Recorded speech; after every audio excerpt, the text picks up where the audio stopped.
Pay a monthly fee and get all the games. With the Xbox Game Pass and PS Now, we now hear about this concept all the time, but you may not know that some companies already did the exact same thing in a time where consoles could not connect to the internet. The Sega Channel was launched in North America in December 1994, and what it offered was astonishing. For a monthly fee of $15 you could download Genesis games from a list that was updated regularly, play demos, see hints, and cheat codes, all made possible without the help of the internet. So how did it work? The Sega Channel was essentially just that, a channel, well, multiple channels to be exact. All of the games were just simple TV broadcasts, and here's how it worked. One of the channels in the network would always broadcast the menu, so you could select the game you wanted to download. When you selected a game, you would be transferred to another signal which would cycle through all of the games. Because remember, this was just a simple broadcast, you cannot interact with a TV broadcast. When it was your game's turn to be broadcasted, the Sega Channel cartridge would capture the signal and then convert it into actual software.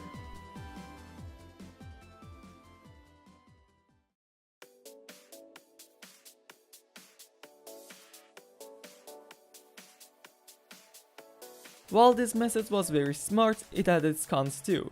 For example, the connection between your antenna and the provider had to be perfect, since the Sega Channel cartridge would need the whole signal uninterrupted to convert it into actual program code. If the signal was not clear, the end product would be just a glitchy mess. The actual Sega Channel cartridge that would connect you to the service had its fair share of limitations too. For example, you could not save your game. If you turned the system off, the game you just downloaded would be deleted, which is not that big of a deal for games like Sonic the Hedgehog or Street Fighter, but it rendered any of the big RPGs that required investing tens of hours basically unplayable. It also had only 4 MB of RAM to store the game. Because of that, some games were cut down for the Sega Channel because they were too big. Also, since it was a TV broadcast, sadly a lot of it went undocumented. All 50 games that were available for that month would be deleted to be replaced with new ones. So we probably don't have the complete list of games that were broadcasted throughout the Sega Channel's lifecycle. Emulation is not an option too. You can find the ROM online, but obviously the broadcasts have been shut down.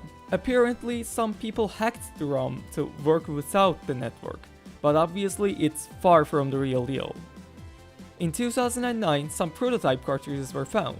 Direct quote from SegaRetro.org, quote, "As of 2011, 4 demo cartridges have been identified. 3 of them have been dumped. The first to be spotted, Sega Channel demo cartridge number 6, appeared for sale on eBay in 2009. Later that year, Sega Channel demo cartridge number 4 was spotted and purchased by a resident of Lost Levels, who generously lent the cartridge to local age to ROM dump. In 2011, 2 more prototypes were identified, labeled number 1 and number 2. Even with 50 games a month being broadcasted, the Sega Channel was not a success. Due to low sales, Sega decided to increase the number of games from 50 per month to 70 per month, but even that did not work. The service had 250,000 subscribers at its peak, but this was far from Sega's expectancy of over 1 million subscribers at the end of its first year. Sega Channel's failure is often blamed on its poor timing. When it was launched in the US, it was the year 1994. In the same year, Sega's next generation console, the Sega Saturn, was released in Japan. They eventually shifted focus to the Sega Saturn, which was the beginning of the end for Genesis. Sega Channel was not discontinued when Saturn launched, however. Sega Channel continued operating 3 years after Saturn's release, eventually being discontinued in July 31st, 1998. Even if it was not the first, the Sega Channel was, in my opinion, the most interesting and the most complete package out of all of them. And it is mind-boggling that something like it hasn't been done until recently.